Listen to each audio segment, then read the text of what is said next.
mtihani kidato cha 4 wanafunzi 311,986 waachia ngazi njiani. Idadi hiyo ni sehemu ya wanafunzi 907,802 waliochaguliwa kuanza kidato cha kwanza mwaka 2022. Wadau wa elimu wafunguka wakitaka utafiti. Okay. Hiyo ni taarifa ambayo imeandikwa kwenye nakala hii ya gazeti la Mwananchi. Watoto zaidi ya 300,000 wameacha. 300,000.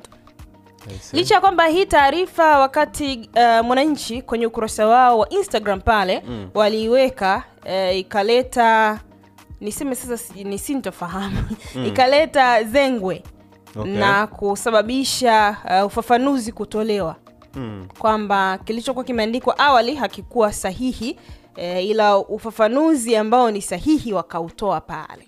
Okay. Maana kule kichwa kilichokuwa kimeandikwa ni kidato cha 4 kuanza mitihani kesho, 309,986 hawajulikani walipo.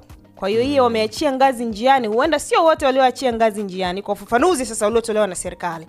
Ufafanuzi unasema kichwa cha habari cha chapisho hili katika ukurasa Instagram wa chombo hicho ambacho nimekitaja hapo ni kimepotosha kwa kuandika hawa wanafunzi hawajulikani walipo.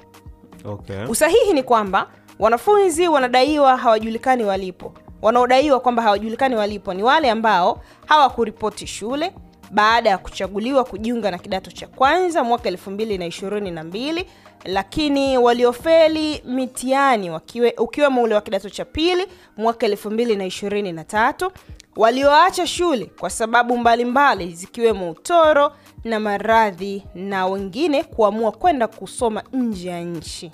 Okay. Ikumbukwe kuwa wanafunzi wanaofanya mtihani wa kidato cha 4 mwaka huu ni wale waliochaguliwa kujiunga na kidato cha kwanza mwaka 2022, wakiwa idadi ya 907,803. Kati ya hao waliosoma kidato cha kwanza na kisha kufanya mitihani ama mtihani wa kidato cha pili walikuwa 695,639, na watakaoanza mtihani wa kidato cha 4 kuanzia tarehe 17 Novemba hadi tarehe 5 Disemba ni 595,816. Hiyo ni idara ya habari maelezo. Ukisoma taarifa ya serikali inasema kwa sababu kuachia ngazi njiani sio kwa maana mbaya kwamba wameacha. Na taarifa ambayo ilitolewa ufafanuzi kule ile ilikuwa hawajulikani walipo. Inawezekana serikali inachokikataa ni hawajulikani walipo. Wapo. Yaani wapo. Serikali inajua waliko. Sasa wao, yani taarifa inasema hivi. Hawa watu, kwa mfano ukisoma taarifa ya serikali yenyewe inasema wanafunzi 900,000 na kitu hapo waliojiandikisha mwaka 2022 waliotakiwa kujiunga kidato cha kwanza. Umeelewa? 2022, ndio hivyo? Ndio.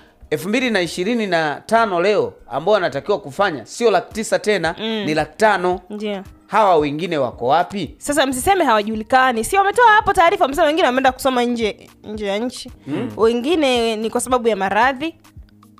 Sasa tayari hiyo, yani wakati labda pengine tunasema wakati Mwananchi wakifanya majukumu yao ya kiuandishi walivyokuwa, kwa sababu mimi naamini wao walichokuwa naangalia tena hizo ni mfumo.